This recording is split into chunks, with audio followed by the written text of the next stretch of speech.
when we first took out of the port of embarkation, we got on a real small coastal vessel, and they had strung hammocks on it, and so we, from the floor to the ceiling, and but they only had a total of 600 hammocks, and there was 1,200 in our battalion. And so they said, Humphreys, go up to the captain and get a package and bring back down to us. So I went up and got a box about so big, and curiosity just got the best of me. I couldn't resist. I raised the lid, and you've seen these little tags. They're about 2.5 inches wide and maybe 5 or 6 long, with a string on the one end. Well, there was one here on one end of the box that had great big A's on it, and on the other end of the box had a big B. So I took one of each tag and put in my pocket, put the lid back on, went down and turned it in. Well, then they said, okay, the problem is that this ship is double berthed, and so everybody gets an A or B card. If you have an A card, you go up on deck right now, you get to eat 2 meals, spend 12 hours up there, and then you get to come down and take your hammock, and the guy that's in it then goes up onto deck, and he stays up there 12 hours and has 2 meals. Well, it took at least 5 hours to get through that lineup. There was one line and one door leading into the mess hall. And I got in line with the rest of them, and we agreed that normally you don't break a line, but you can't stand there for 5 hours. So we made a deal to get into groups of 4, and 2 would go and walk around the deck, and 2 would hold their place in line. Then you'd come back, and those 2 would leave, and you'd stand. And that worked good. But on one of my trips, I looked up at a stack of life rafts. They were stacked about 7 or 8 foot high. And I thought, hey, that's looks interesting. So I crawled up and looked in, and there were ropes crisscrossed about 4 inches on center in the bottom of these life rafts. So I just threw my gear up in that top one and settled back in for the voyage, because it stunk down there. You get all those bodies in that little confined place. You couldn't hardly stand to go down in it.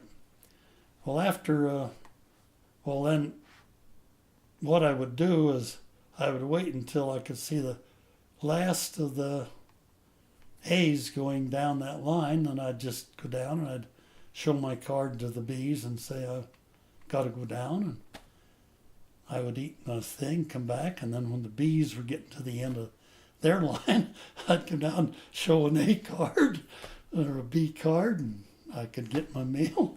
So I didn't have to stand in line at all. But I noticed that there was a door right alongside where this stack of life rafts were. And again, curiosity got the best of me, and I went, but nobody came in or out of it. It went on all day long and nobody. So I went down and opened it up and looked in, and there's 3 showers, 3 wash basins, and 3 toilets. It was a fairly small room. So I went in and had myself a shower, and the rest of the trip I went down every day. Nobody else ever went in. I'd go down, open the door, go in, take my shower, and go back and get on the life rafts. Well, one day we were, it was probably a week out. The German submarines came in. We don't know how many, of course. But down the line, just a ship or two, a torpedo hit it and knocked the front, big hole in the front of it, and it started going down fast. The GIs all bailed overboard, and we just plowed straight ahead and washed them out of the way. And they were hollering to somebody to pick them up, and so they announced over the loudspeaker that when they had chased the German subs away, that one of the tin cans, a destroyer, would go back and pick them up. And of course we kept sailing right on. So I don't know how many they picked up or anything, just we did sail off and leave them floating in the water. And about the next day, or maybe 2 days later, the engines on our ship quit. And so the convoy sailed off and left us sitting there. And once in a while a destroyer would go by. And they were dropping depth charges, and so we were bouncing. And so they told me to go down in the deck, inside the ship, down to the bottom of the boat for some reason. I've forgotten what it was now. But I went down, and I was in a little narrow passage. I don't know, it may have been 4 feet wide or something like that. And there's doors at each end. There was no rooms coming off. It was just a hallway. And the doors slammed shut and locked, and lights went out. So I sat down, because every time a depth charge went off, that ship would jump out of the water about 2 or 3 feet. I didn't know if it was a torpedo or a depth charge. And that went on for about an hour. Finally, the lights came on, the doors opened, and I went back upstairs, and I didn't finish whatever that assignment was.